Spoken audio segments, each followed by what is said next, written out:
ஜோதிகா நடித்த 36 வயது நிலை படத்தை பார்த்துட்டு இருந்தேங்க. அந்த படத்தோட கிளைமேக்ஸில் அபிராமி வந்து ஜோதிகா கிட்ட கொஞ்ச நேரம் பேசுவாங்க. அந்த சீனை பார்க்கும்போது ஒவ்வொரு பெண்களும் இந்த மாதிரி தான் வாழ்ந்துட்டுருக்கோம் அப்படின்னு எனக்கு தோணுச்சுங்க.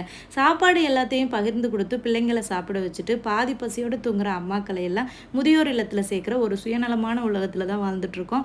அவங்களுக்காக உன்னோட கனவை இழக்காதுன்னு சொல்லுவாங்க. கல்யாணத்துக்கு முன்னாடி எல்லா பெண்களுக்குமே ஒரு கனவு இருக்கும். நம்ம படித்த படிப்புக்கு வேலைக்கு போகணும், சம்பாதிக்கணும், நமக்கு பிடிச்சதையெல்லாம் நம்ம சம்பாரித்த காசில் வாங்கணும், நம்ம அம்மா அப்பாவையும் நாமளே பார்த்துக்கணும்னு. கல்யாணத்துக்கு அப்புறம் குடும்பம், குழந்தைங்கன்னா அந்த கனவே தொலைஞ்சு போயிடுங்க. எல்லாருக்காகவும் வாழ்கிறது ஒரு பொண்ணுக்கு ஒரு இயல்பான குணம் தான். ஆனால் உனக்காகவும் கொஞ்சம் நேரம் ஒதுக்கு. உனக்குன்னு ஒரு ஐடென்டிட்டி வேணும். நீ ஒன்றை தொலைச்சனா உனக்கு முன்னாடி இருக்கிற உன் கனவும் தொலைஞ்சு போகும்னு சொல்லுவாங்க. இந்த வார்த்தைகள் ஹவுஸ் ஒய்ஃபாக இருக்கிற ஒவ்வொரு பெண்களோட மனசில் ஓடிட்டே இருந்துச்சுன்னு வைங்களேன், கண்டிப்பாக அந்த பெண்களாலேயும் அவங்க கனவை சாதிக்க முடியும்னு எனக்கு நைட்டு ஃபுல்லாக இந்த தாட்டாகவே இருந்துச்சு. உங்ககிட்ட ஷேர் பண்ணணும்னு தோணுச்சுங்க.